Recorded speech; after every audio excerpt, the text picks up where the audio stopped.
अल्हम्दुलिल्लाहिल्लज़ी Kaffa व सलामुन अला इबादिहिल्लज़ीना इस्तफ़ा अम्मा बाद।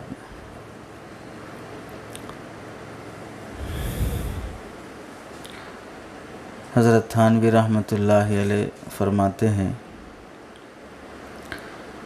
इंसान की इस्लाह व तरबियत के लिए किसी न किसी शेख कामिल की ज़रूरत होती है। शेख तरीक़त की ज़रूरत कुरान मजीद की इस आयत से साबित है, वत्तबि' सबील मन अनाब इलैया, कि जो मेरी तरफ रुजू किए हुए हैं, मुतवज्जे हो चुके हैं और हमारे दर पे जो पड़े हुए हैं, उन लोगों के रास्ते की इत्तिबा करो। तो वत्तबि' सबील मन अनाब इलैया में इत्तिबा जिसकी करने का हुक्म अल्लाह ताला फरमाते हैं, उसमें बुज़ुर्गान दीन मुराद हैं, अहलुल्लाह मुराद हैं। अलबत्ता जो लोग कुरान मजीद की दूसरी आयतों से शेख की ज़रूरत का सबूत पेश करते हैं, वो महल नज़र है। ये एक आयत है, वब्तगू इलैहिल वसीलता, अल्लाह ताला तक पहुँचने के लिए कोई वसीला इख्तियार करो। यहाँ वसीले से शेख और पीर मुराद लेते हैं, जबकि सही तफसीर ये है कि यहाँ वसीले से आमाल सालिहा मुराद हैं। अल्लाह तक पहुँचने के लिए अच्छे आमाल का अहतमाम करो। नेक आमाल अल्लाह तक पहुँचने का रास्ता और ज़रिया होते हैं। ऐसे ही जो लोग ये हदीस पेश करते हैं, अश्शेखु फ़ी क़ौमिही कन्नबिय्यि फ़ी उम्मतिही, किसी शेख का अपनी कौम में होना ऐसा है जैसा कि नबी का अपनी उम्मत में होना।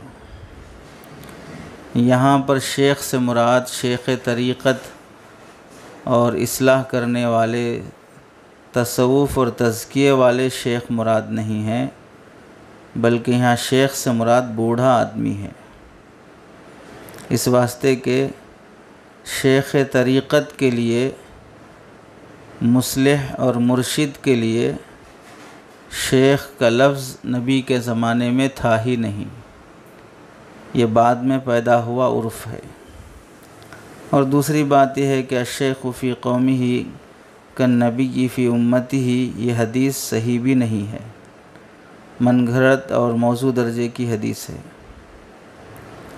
हज़रत थानवी रहमतुल्लाहि अलैह की ख़ुसूसियत यही है कि तरीक़त और तसव्वुफ़ को भी साबित करना है और तरबियत और तज़किये के लिए शेख की ज़रूरत भी साबित करना है, लेकिन सही रिवायात से, सही आयात से इस्तिदलाल करना है। गलत इस्तिदलाल से, गलत बातों से अपनी बात मनवाना नहीं है। दूसरी बात फरमाते हैं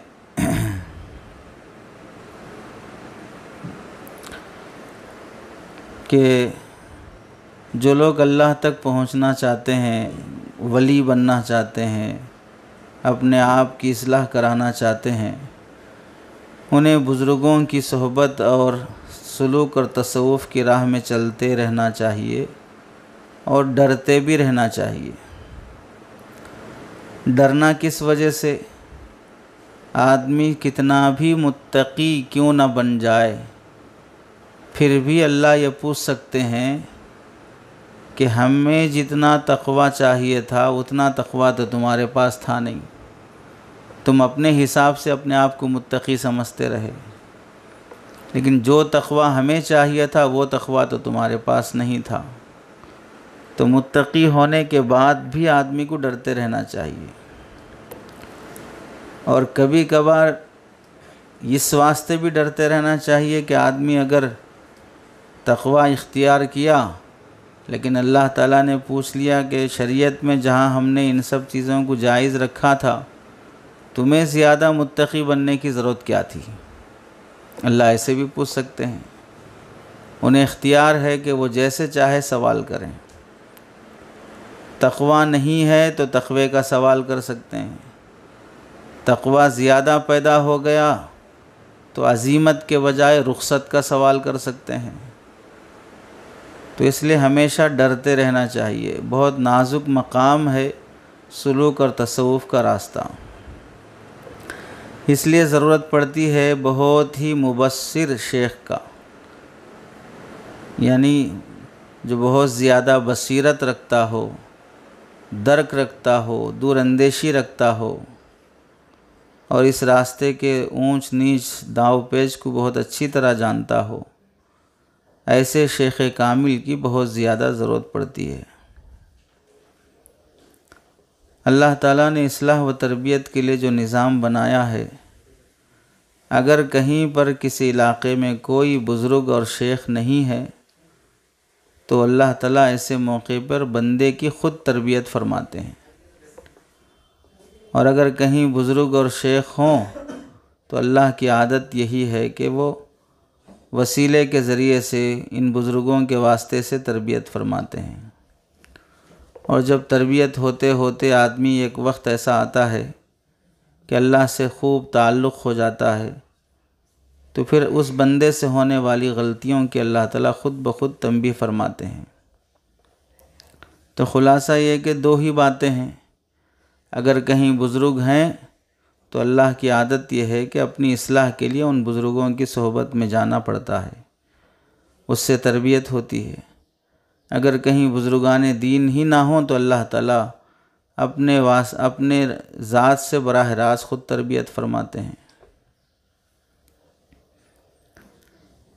एक जगह हज़रत थानवी रहमतुल्लाह अलैह फरमाते हैं, एक देहाती साहब थे जिन्होंने पहले हज़रत थानवी रहमतुल्लाह अलैह से बैत होने की दरख्वास्त की थी कि मैं आपसे बैत होना चाहता हूँ।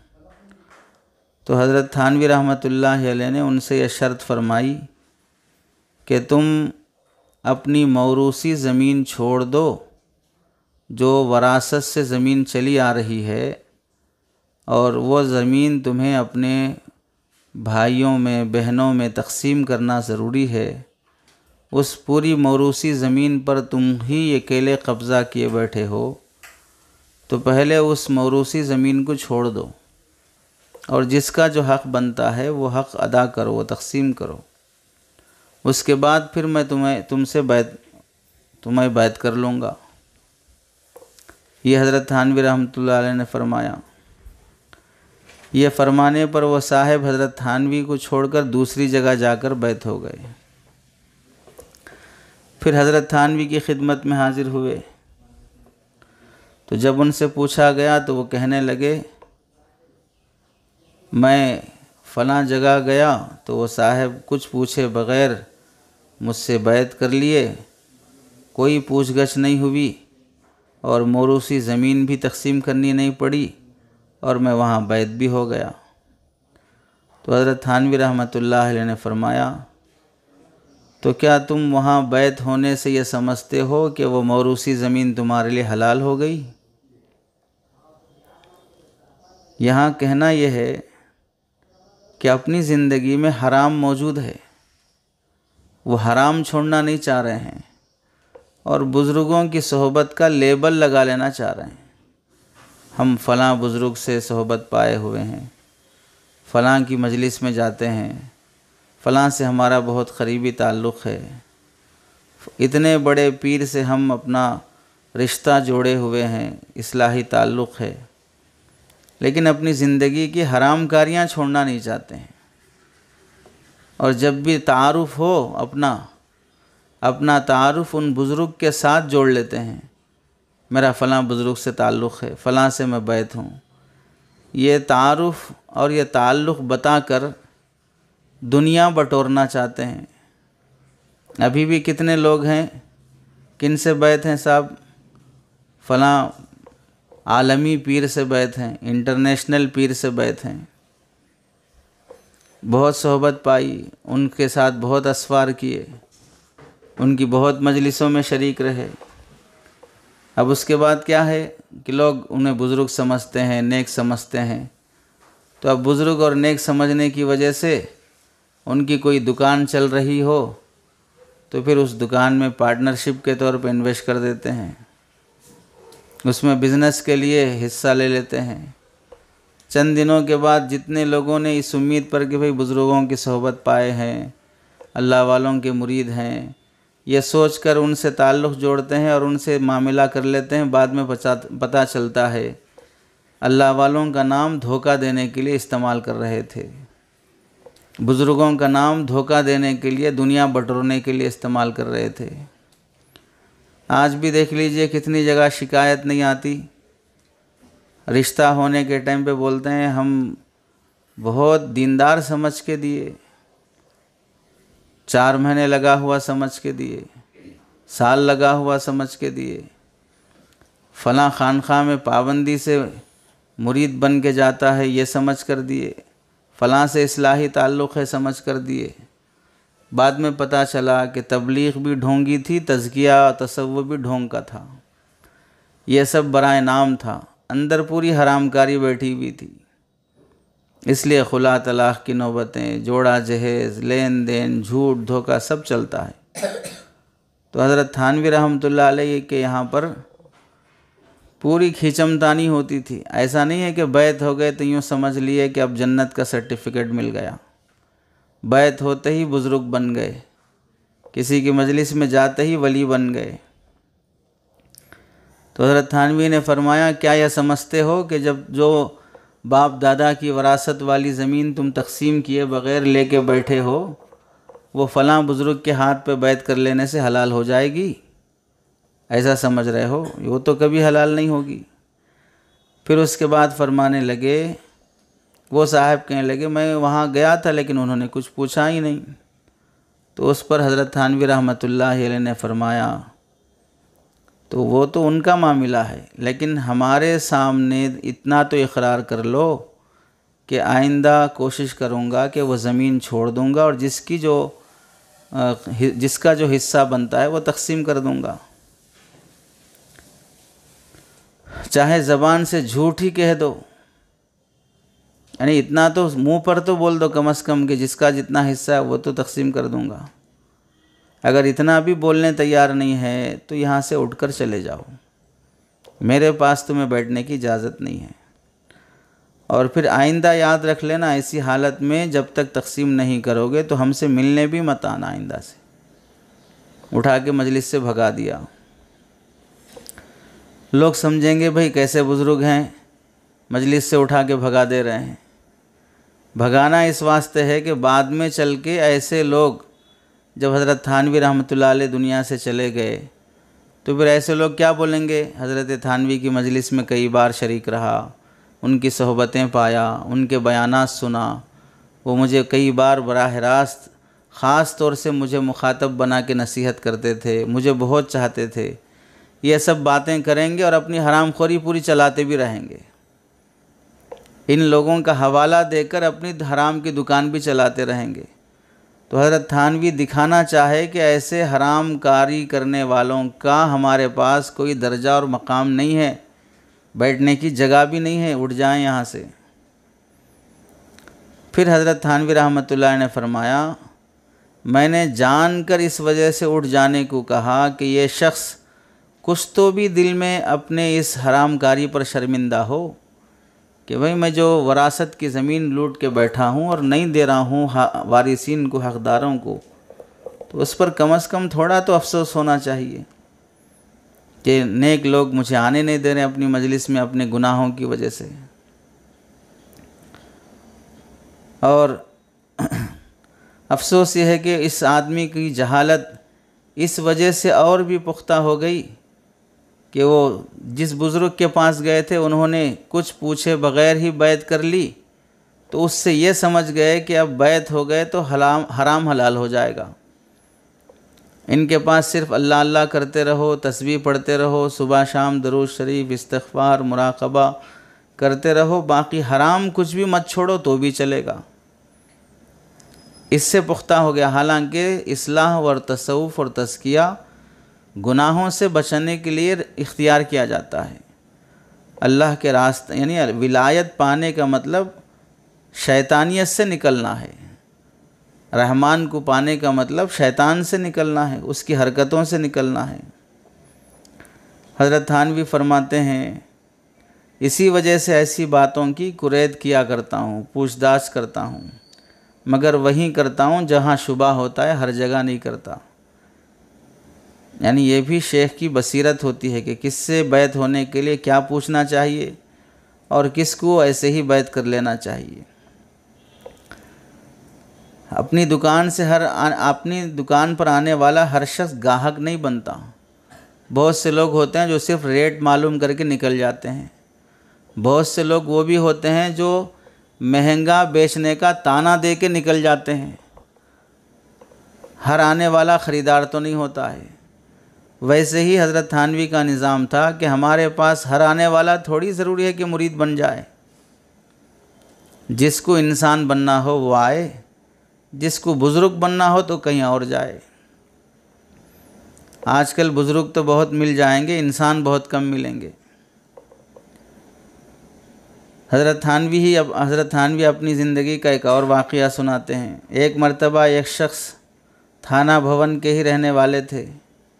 उनके पास भी वरासत की काफ़ी ज़मीन थी जो उनके भाइयों को, बहनों को, चचा फूफी वग़ैरह सबको तकसीम करना था। तो वो वरासत तकसीम किए बग़ैर हज़रत थानवी को कुछ हदिया भेजा। तो हज़रत थानवी ने वो हदिया लेने से वापस कर दिया कि मुझे नहीं चाहिए। तो उन्होंने पूछा कि आप मेरा हदिया क्यों कबूल नहीं करते? तो हज़रत थानवी ने फरमाया कि तुम अपने बाप दादा की ज़मीन तकसीम नहीं किए हो, उसमें दूसरे वारिसीन का हिस्सा है, और जब तक तकसीम नहीं करोगे ये तुम्हारे लिए इस्तेमाल करना भी हराम है। जब तुम्हारे लिए ख़ुद हराम है तो मेरे लिए कैसे हलाल होगा? तो इस वास्ते मैं तुम्हारा यह हदिया कबूल नहीं करूँगा। बहुत से लोग ऐसा भी समझते हैं कि अपने हराम काम की नहूसत बुज़ुर्गों को हदिया देने से ख़त्म हो जाएगी। अपने हराम कामों की नहूसत कुछ थोड़ा बहुत गरीबों को सदक़ा देने से ख़त्म हो जाएगी। हराम कमाते रहें, उसमें से थोड़ा निकाल के सदक़ा दे दें, बाकी सब हलाल हो जाएगा। ऐसा थोड़ी होगा कि अगर कोई आदमी पेशाब पी रहा हो तो उसमें से थोड़े से पेशाब को निकाल के बहा दे, बाकी सारा पेशाब पाक हो जाएगा। उसका ख़तरा भी पाक है, उसका एक बोतल भी नापाक है। ख़तरा भी नापाक है, बोतल भी नापाक है। 2-4 ख़तरे बहा देंगे या 2-4 ख़तरे किसी गरीब को पिला देंगे तो बाकी शराब थोड़ी हलाल हो जाएगी। नापाकी नापाकी है, चाहे उसे बिस्मिल्लाह पढ़ के पियो, कुरान मजीद पढ़ के बख्श के पियो, कुछ भी करो। तो हज़रत थानवी ने हदिया लेने से इनकार कर दिया। ये तालीम मिलती है बुज़ुर्गों की ज़िंदगी से। हर कस व नाकस का हदिया कबूल नहीं करना चाहिए। बहुत से लोग वो होते हैं जो 1 बार 2 बार हदिया दे दिए या 1 बार 2 बार किसी वक्त ज़ियाफ़त करा दिए, खाना खिला दिए, तो फिर वो ये समझते हैं कि वह हम खिलाने पर ये ज़िंदगी गुजार रहे हैं, हमारे देने पर इनकी ज़िंदगी गुज़र रही है। भाई कितने बार खिलाया? 1 बार दावत दी और कबूल करने वाले ने मोहब्बत में खिला रहा समझ के कबूल की है। उसे अगर ये मालूम होता कि खालिक बन के खिला रहा है, राज़िक़ बन के खिला रहा है, ये समझ के खिला रहा है कि मैं इसकी रोज़ी रोटी का मालिक हूँ, तो वो तो उसी वक्त लात मार देते। ज़रूरत ही नहीं है, खिलाने वाला तो अल्लाह है, तुम कौन होते खिलाने वाले? हज़रत शाह अबरारुल हक़ साहब हरदोई रहमतुल्लाहि अलैह के पास एक साहब आए। हज़रत जब बीमार थे, बुढ़ापे की उम्र में, मुंबई के हॉस्पिटल में एडमिट थे, तो एक मालदार साहब आए और कहने लगे कि हॉस्पिटल का जितना ख़र्च है सारा ख़र्च मैं चाहता हूँ कि अदा कर दूँ, आपके इलाज का पूरा ख़र्च मैं बर्दाश्त करना चाहता हूँ। हज़रत थानवी हज़रत शाह अबरारुल हक़ साहब रहमतुल्लाह अलैह ने फरमाया, तुम्हारा मेरा कोई पहले से ताल्लुक़ नहीं है, तुम मेरे लिए अजनबी हो और मुझसे तुम बैद भी नहीं हो, कोई जान पहचान भी नहीं है, और मेरा मिजाज ये है कि मैं नए लोगों से हदिया कबूल नहीं करता हूँ, और हदिया कबूल करने के लिए ताल्लुक़ ज़रूरी है, और ताल्लुक़ तो पहले से है नहीं, तारुफ़ भी नहीं है, तो इस सूरत में मैं कैसे हदिया कबूल करूँगा। तो वो साहब बहुत इसरार करने लगे। हज़रत ने एक पैसा लेने से भी इनकार कर दिया। पूरे हॉस्पिटल का ख़र्चा तो दूर की बात, पूरे इलाज का ख़र्चा तो दूर की बात, एक पैसा लेने से भी इनकार कर दिया। बहुत इसरार करते रहे तो भी इनकार कर दिया। जाते हुए बाद में वो बेजारगी से कहने लगे, अजीब बुज़ुर्ग हैं, दूसरे लोग तो हमारे पास दरवाज़े पे खड़े रहते हैं, फ़लाँ दीन का काम है, फ़लाँ दीन का काम है, और मैं इनके पास आके कह रहा हूँ कि मैं पूरा ख़र्चा बर्दाश्त कर लूँगा, तो भी लेने तैयार नहीं है। ज़ाहिर सी बात है, ऐसे इस्तिग़ना अगर होता है तो उस सूरत में इज़्ज़त भी बाक़ी रहती है, इलाज भी हो जाता है, ज़िंदगी भी मिल जाती है, और सबसे बड़ी ज़िंदगी तो इज़्ज़त वाली ज़िंदगी है। आदमी एक बार एहसान करके ज़िंदगी भर एहसान जतलाते रहता है। अल्लाह ताला ज़िंदगी भर एहसान करके एक बार भी नहीं जतलाते हैं।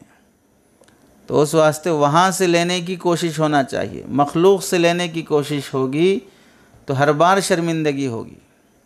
एक बार किसी का खा लिए, हर बार सर झुकाना पड़ेगा, हर बार उसके सामने शर्मिंदा होना पड़ेगा।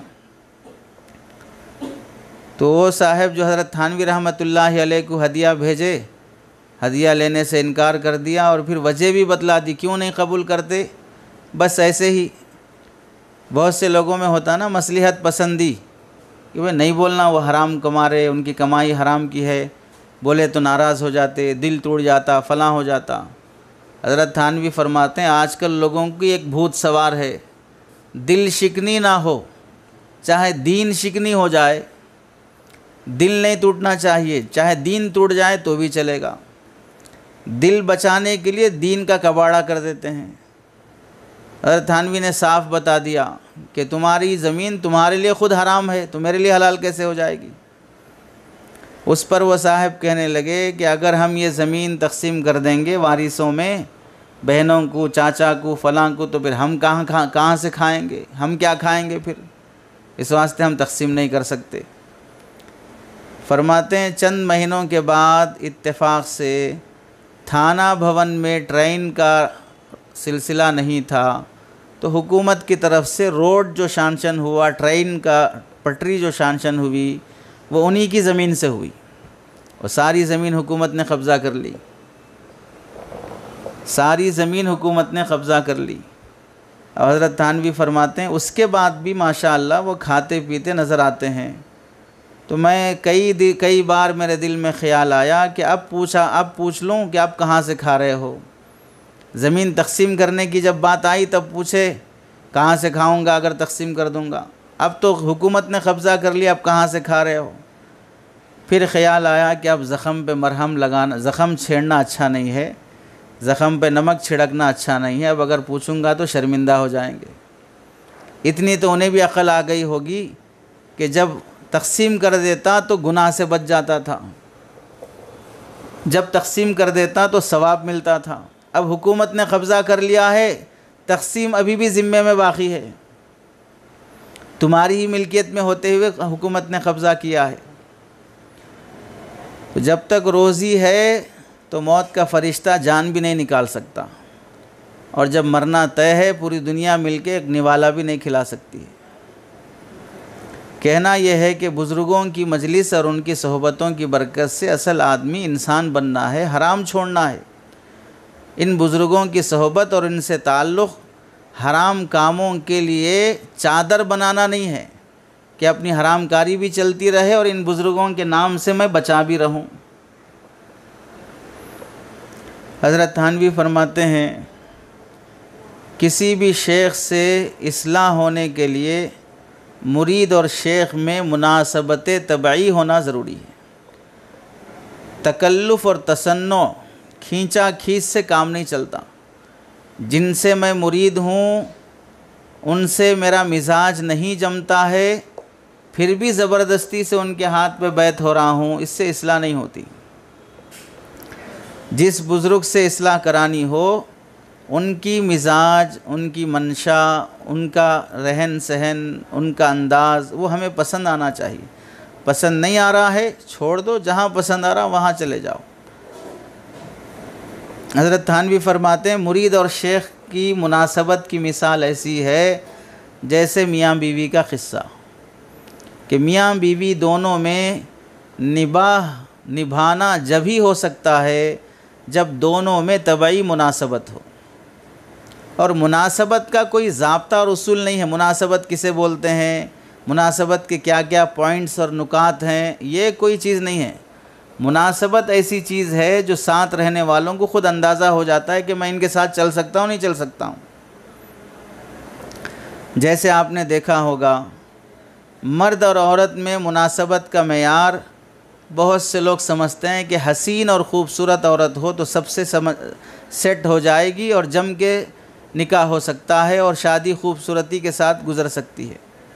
ये गलत बात है। बहुत सी खूबसूरत औरतें हैं लेकिन शोहर से नहीं बनती है, तलाक़ लेके बैठी हैं। और बहुत सी बदसूरत औरतें हैं, शोहर के साथ बहुत जमती है, ख़ानदान निभ गया, दादी नानी बन गई और बहुत खुशी से जी रहे हैं। तो मुनासबत के लिए हुस्न ज़ाहिरी ज़रूरी नहीं है, दिखने में अच्छे दिख रहे हैं, खूबसूरत दिख रहे हैं। बाज़ मर्तबा बदसूरत औरत हो तो भी मुनासबत हो जाती है, मियाँ बीवी खुशी से जी लेते हैं। क्या गोरों में आपस में झगड़े नहीं होते? अंग्रेज़ों में आपस में मियाँ बीवी में झगड़े नहीं होते?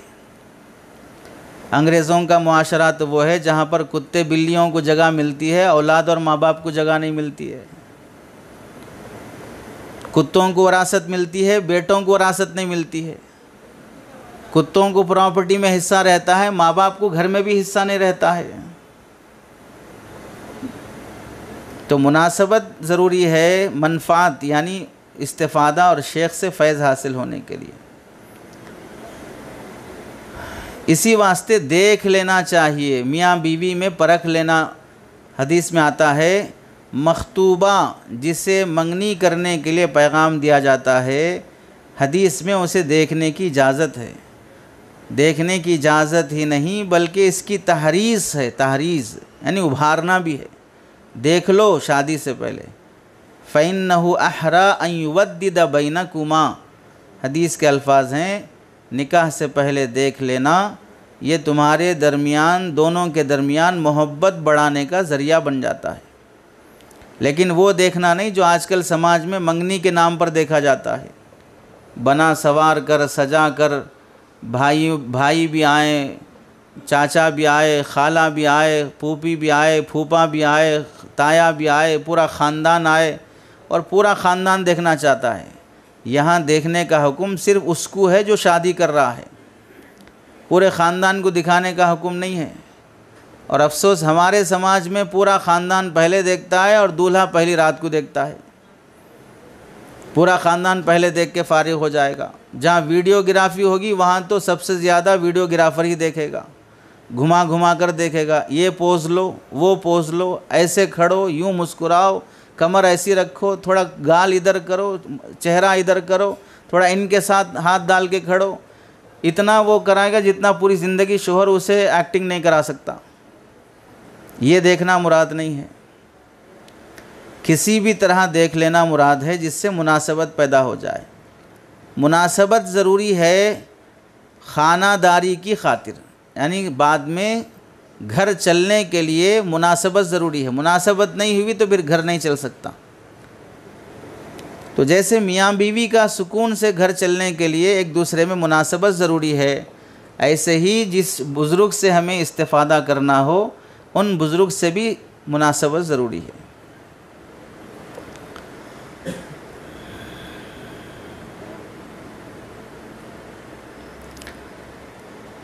कामिल की सोहबत एक्सीर है, यानी किसी बुज़ुर्ग कामिल की सोहबत में बैठने से सांप के जहर के लिए तिर्याक, जहर को मारने वाली चीज़ जैसे ज़रूरी होती है, वैसा हमारा नफ्स भी जहरीला है। उस जहरीले नफ्स को मारने के लिए भी कामिल बुज़ुर्ग की सोहबत ज़रूरी होती है। लोग क्या समझते हैं, लोगों ने बुज़ुर्गी भी नहीं देखी और बुज़ुर्गों की किस्में भी नहीं देखी, तो वो ये समझते हैं बुज़ुर्गी का मतलब है जो साहिबे निस्बत हैं वो कुछ बात नहीं करना, खामोश बैठे रहना, गलती पर डांट डपट और तंबी भी नहीं करना, ऐंठ मरोड़ भी नहीं करना। हाँ, जब ज़िक्र के नाम पे उछल कूद करते रहना, शोर और गुल करते रहना, तो उसको समझते हैं लोग बुज़ुर्गी है। अब वो बुज़ुर्गी हमारे यहाँ नहीं दिखती, हमारे यहाँ मतलब हज़रत थानवी के यहाँ वो बुज़ुर्गी हमारे यहाँ नहीं दिखती है। ना हम उछल कूद करते हैं, ना शोर गोगा करते हैं, ना नाचते हैं, और ना ही खामोश बैठे रहते हैं। जहाँ गलती दिखी फ़ौरन मड़ोड़ देते हैं, तंबी कर देते हैं, बाहर निकाल देते हैं। तो लोग समझते हैं कि ये बुज़ुर्गी ही नहीं है। हज़रत थानवी फरमाते हैं बुज़ुर्गी दो ही चीज़ों का नाम है। बुज़ुर्गी है आमाले वाजिबा की ज़ाहिरी और उसकी बातिनी। जो काम करना शरीयत में ज़रूरी है, चाहे वो ज़ाहिरी अमल हो या बातिनी अमल हो, वो ज़िंदगी में पैदा हो जाना, ये बुज़ुर्गी है। उछल कूद करने का नाम नहीं है। आमाले ज़ाहिरा और आमाले बातिना, उसे हासिल करने के लिए मुजाहदा और रियाज़त मशक्क़त ज़रूरी है। आमाले वाजिबा का ताल्लुक़ दिल से भी होता है और आज़ा से भी होता है। वो हासिल हो जाए बस उसके लिए किसी शेख की सोहबत चाहिए। उन बुज़ुर्गों की सोहबत से बंदे को आमाल पर जमने की ताकत मिल जाती है, तहज्जुद पढ़ने की ताकत मिल जाती है, हराम से बचने की ताकत मिल जाती है, इबादत पर जमने की ताकत मिल जाती है इन बुज़ुर्गों की सोहबत से। तो हज़रत फरमाते हैं कि ऐसे बुज़ुर्गों के पास जाओ और उनसे ताल्लुक़ पैदा करो, इंशाअल्लाह लोहा है तो सोना बन जाओगे, पत्थर हो तो मोती बन जाओगे। लोहा भी हैं तो सोना बन जाओगे, पत्थर भी हैं तो मोती बन जाओगे। जिन बुज़ुर्गों के पास शरीयत का एहतमाम होता है, नाचना कूदना नहीं, ज़िक्र के नाम पे केक काटते बैठना नहीं है। ज़िक्र के नाम पर नाम नबी का है और केक खुद काट के पेट पाल रहे हैं। नाम रसूलुल्लाह और किसी बुज़ुर्ग का, किसी वली का है और फिर खूब उनके नाम का केक काट के खा रहे हैं, उनके नाम की बिरयानी बना के खा रहे हैं, उनके नाम के मीठे बना के पूरियाँ चपातियाँ बना के खा रहे हैं। लोग इसको बुज़ुर्गी समझे हुए हैं। मौलाए रूम फरमाते हैं गर तू संग खारा व मरमर शवी, चूँ बसाहिबे दिल रसी गोहर शवी। नफ्स नतवा कुश इल्ला ज़िल्ले पीर, दामन आ नफ्स कुश रा सख्त गिर।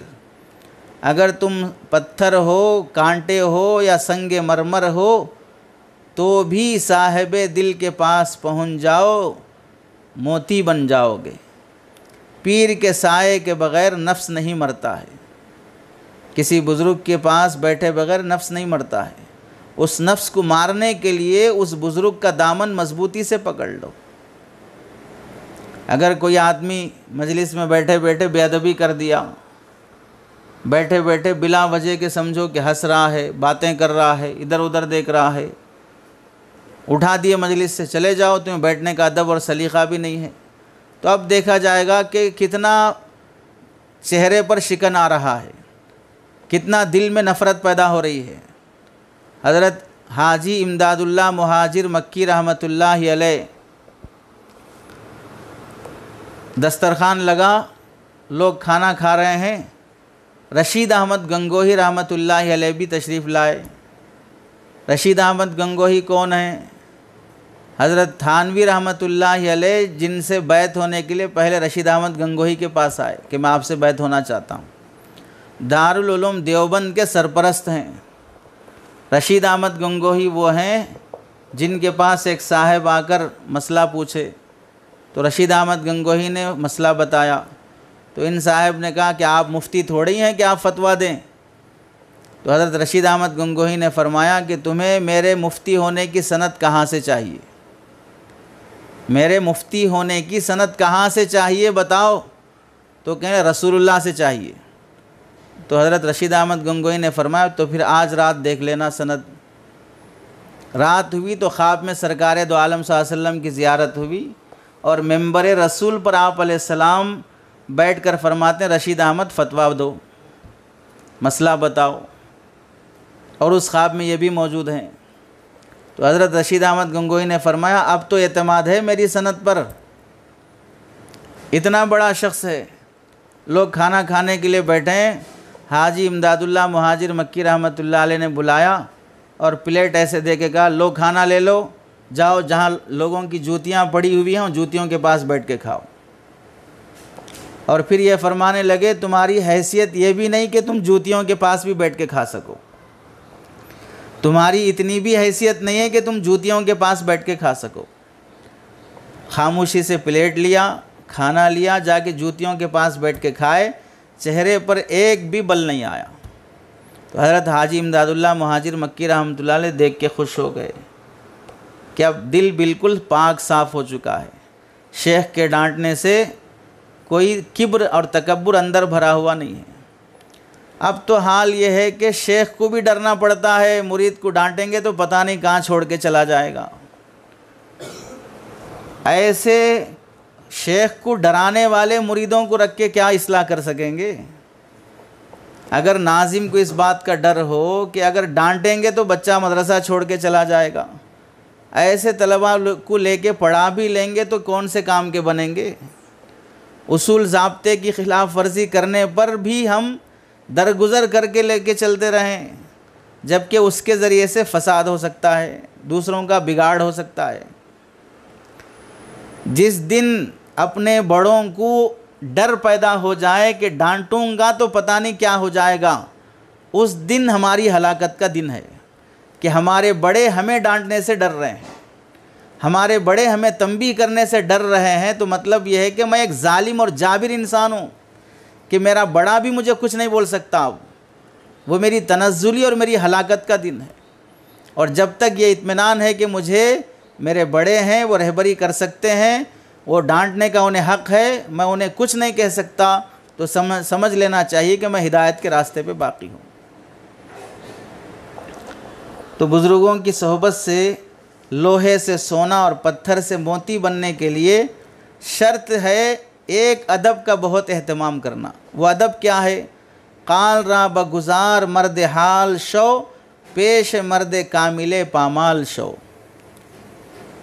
काल रा बगुजार, ये बकबक करना छोड़ दो, बोलते रहना छोड़ दो। बुज़ुर्गों की मजलिस में आने के बाद ज़्यादा बोलना नहीं चाहिए, ज़ुबान बंद रखना, कान खुले रखना चाहिए।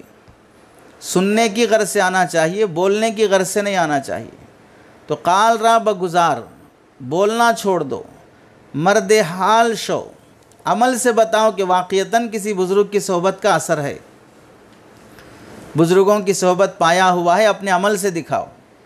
पेश मर्द कामिले पामाल शो, किसी कामिल मर्द के आगे अपने आप को पामाल कर दो, निछावर कर दो। पामाल करने का मतलब क्या है? अपने हालात से उनको आगाह करते रहो, अपना कच्चा चिट्टा बयान करते रहो और उस पर वो मुनासिब तालीम देंगे। कभी ज़रूरत पड़ेगी तो ऑपरेशन भी करेंगे, डांट डपट भी होगी, सब कुछ सुनना पड़ेगा। और अगर कहीं इस पर दिल में कदूरत और नागवारी पैदा हो गई, बस समझ लो उसी दिन महरूमी हो गई। इतने दिनों से मजलिस में आ रहा हूँ, कैसे डांट सकते मुझे, कैसे तंबीह कर सकते? आ रहे हो इस्लाही की गर्ज से, तो इस्लाह की गर्ज हो तो डांट भी पड़ेगी, तंबीह भी होगी, तब जाके आदमी दुरुस्त आदमी बनेगा। चुनांचे मौलाना रूम फरमाते हैं, गर बेहतर ज़ख्मे तू पर कीना शवी, पस कुजा बेसैकल आईना शवी। इस राह में कदम रखने से पहले सोच लो, अगर तुम्हारे दिल में कीना और हसद हो और बग़ैर मांझे के, जंग लगे हुए लोहे को बग़ैर मांझे के वो साफ़ नहीं होता, आईना नहीं बनता है, मांझना पड़ता है, मांझने के बाद ही साफ़ सुथरा होता है। तो बुज़ुर्गों की राह में मांझा जाता है और ये ऐसा मांझा जाता है, मिसाल से फरमाते हैं, दर रहे मंजिले लैला के ख़तरहा अस्त बजा, शर्त अव्वल कदम आस्त के मजनू बाशी। लैला की मंजिल तक पहुँचने में जान को बहुत ख़तरे हैं, और मंजिल तक पहुँचने के लिए शर्त यह है कि दीवाना बन जाओ, मजनू बाशी, दीवाना बन जाओ। वाक़ियतन अल्लाह को पाने का दीवानापन है, रसूलुल्लाह को पाने का दीवानापन है। तो फिर जो भी मुसीबत आएगी, सच्ची बात तो है कि जिससे इश्क़ हो जाता है उसकी तरफ से आने वाली मुश्किलें भी आसान हो जाती हैं। जिससे इश्क़ और ताल्लुक़ नहीं होता उसकी तरफ से आने वाली मुसीबतें लगती हैं। बच्चे से मोहब्बत हो गई अपने बेटे से, बेटा ऊपर पेशाब भी कर दे तो भी मोहब्बत से पूरा पेशाब बर्दाश्त कर लेता है, उल्टी कर दे तो भी बर्दाश्त कर लेता है। बच्चा खेलते खेलते चेहरे पे लात मार दे फिर भी बर्दाश्त कर लेता है। जिससे मोहब्बत हो गई, हज़रत थानवी फरमाते हैं, उसका गू पेशाब भी महबूब है, और जिससे मोहब्बत नहीं है उसकी नसीहत भी बुरी लगती है। तो कितना फ़र्क हो गया, कहीं पेशाब पखाना महबूब हो गया, कहीं नसीहत बुरी हो गई। किस वजह से? ताल्लुक़ और इश्क़ की कमी है। इश्क़ होगा तो मुसीबत भी आसान, नहीं है तो आसान भी मुश्किल होती है। अल्लाह से दुआ है कि अल्लाह ताला बुज़ुर्गों की मजलिसों की कदर नसीब फ़रमाए, उनकी सोहबतें नसीब फ़रमाए। आमीन व आखिर दावाना अल्हम्दुलिल्लाहि रब्बिल आलमीन। तौबा के कलिमात पढ़ लें। जिस नीयत से पढ़ी जाते हैं तौबा के कलिमात, वो अपना असर रखते हैं सच्ची ज़िंदगी, अच्छी ज़िंदगी गुजारने की नीयत से। पिछली ज़िंदगी से सच्ची तौबा करते हुए अगली ज़िंदगी अच्छी गुजारने की नीयत से तौबा के कलिमात पढ़ लें। बिस्मिल्लाहिर्रहमानिर्रहीम। ला इलाहा इल्लल्लाह मुहम्मदुर रसूलुल्लाह। आमन्तु बिल्लाहि व मलाइकतिहि व कुतुबिहि व रुसुलिहि वल यौमिल आखिरि वल क़द्रि खैरिहि व शर्रिहि मिनल्लाहि तआला वल बाअसी बादल मौत। आमन्तु बिल्लाहि कमा हुआ बिअस्माइहि व सिफ़ातिहि व क़बिलतु जमीअ अहकामिहि इक़रारुम बिल्लिसान व तस्दीक़ुम बिलक़ल्ब। अशहदु अल्ला इलाहा इल्लल्लाह व अशहदु अन्ना मुहम्मदर रसूलुल्लाह। अस्तग़फ़िरुल्लाह रब्बी मिन कुल्लि ज़ंबिन व अतूबु इलैहि बिरहमतिका या अरहमर राहिमीन। अल्हम्दुलिल्लाहि रब्बिल आलमीन। अल्लाहुम्मा सल्लि अला सय्यिदिना मुहम्मदिन व अला आलि सय्यिदिना मुहम्मदिन व बारिक व सल्लिम। रब्बना ज़लमना अनफुसना व इल्लम तग़फ़िर लना व तरहमना लनकूनन्ना मिनल ख़ासिरीन। ए करीम अल्लाह, हम सब के गुनाहों को माफ़ फ़रमा, अपने महबूब बंदों की सोहबतें नसीब फ़रमा, महबूब बंदों की मोहब्बतें नसीब फ़रमा, अपना ताल्लुक़ और विलायत नसीब फ़रमा, अपना दीदार नसीब फ़रमा, अपने हबीब की सच्ची सुन्नतों पर, प्यारी सुन्नतों पर ज़िंदगी गुजारना आसान फ़रमा। गुनाहों की ज़िंदगी से हम सब की हिफाजत फ़रमा, तन्हाइयों के गुनाह से हिफाजत फ़रमा, दिल की बीमारियों से हिफाजत फ़रमा। अपनी इबादतों को और आमाल को मकबूलियत के दर्जे तक पहुँचाने वाली सिफ़ात नसीब फ़रमा। महरूमीन में शामिल होने से हिफाजत फ़रमा, मकबूलीन में शामिल होने के औसाफ और आमाल नसीब फ़रमा। इस कहने सुनने को अपने करम से अपने ताल्लुक़ का ज़रिया बना, हमारी दुआओं को अपने करम से कबूल फ़रमा। जज़ल्लाहु अन्ना मुहम्मदन मा हुवा अहलुहु सल्लल्लाहु अलैहि वसल्लम बिरहमतिका या अरहमर राहिमीन वल्हम्दुलिल्लाहि रब्बिल आलमीन।